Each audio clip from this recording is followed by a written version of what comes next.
Les gens parlent beaucoup dans la presse, dans les réseaux, mais nous savons ce que nous gérons en ce moment. Depuis le début de la saison, on travaille la main dans la main.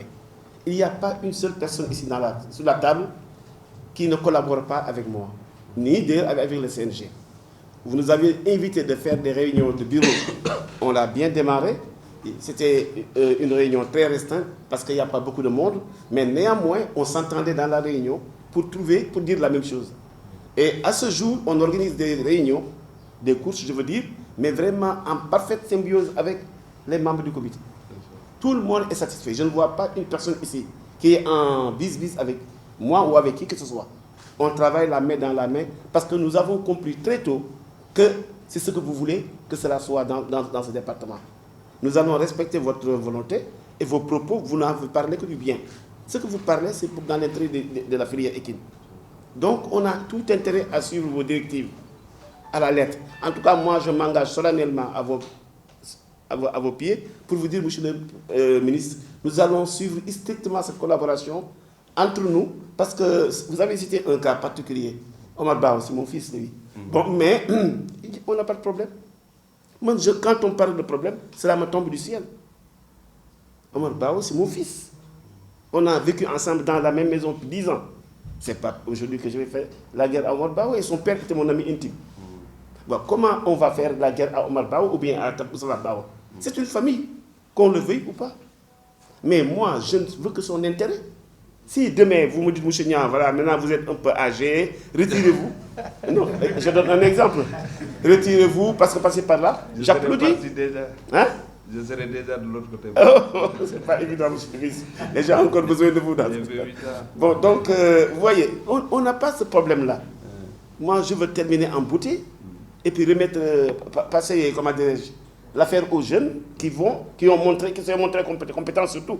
Parce qu'on ne donne pas ça à n'importe qui. Mais s'il y a des jeunes qui sont compétents, qui ont montré leur valeur, vraiment, on ne peut que s'en féliciter. Mais ce que je peux vous dire, monsieur le ministre, pour terminer, c'est que ces gens, il faut que tous redressent les manches. Parce que l'année passée, j'ai eu beaucoup de problèmes. Parce que simplement, les membres qui ont composé ce comité, beaucoup de gens ne travaillent pas réellement. Et je ne peux pas me permettre tout le temps d'écrire des rapports, de l'envoyer au ministère. Ce n'est pas courtois. Et je ne veux pas vous déranger en vous écrivant des lettres regrettables.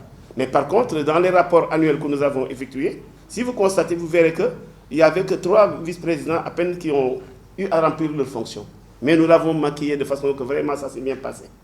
Parce que ce qui est important en matière de course hippique, c'est la situation financière. Et cette situation financière est tenue à bras le corps. À n'importe quelle heure, je défie qui veut de venir contrôler le compte du CNG. Nous travaillons la main dans la main et on cherche des moyens personnels pour essayer de terminer la saison. Parce que ce qu'on reçoit de la LONASE ne représente rien par rapport à ce qu'on dépasse. Ça, j'ai tenu à vous le dire pour que vous puissiez apporter votre contribution. Parce que la LONASE, l'année passée, nous a donné en tout et pour tout 210 millions.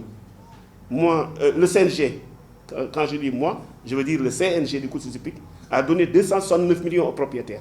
Aux propriétaires seulement. Je ne parle pas des frais d'organisation, je ne parle pas des charges du CNG. Nous avons du personnel que le ministère nous a envoyé. On les prend en compte. Nous avons d'autres réalités. Et nous avons les infrastructures toutes excessivement chères que nous dépensons tous les dimanches. Donc c'est une charge tellement lourde. Si les uns et les autres ne veulent pas y contribuer, on n'ira pas loin.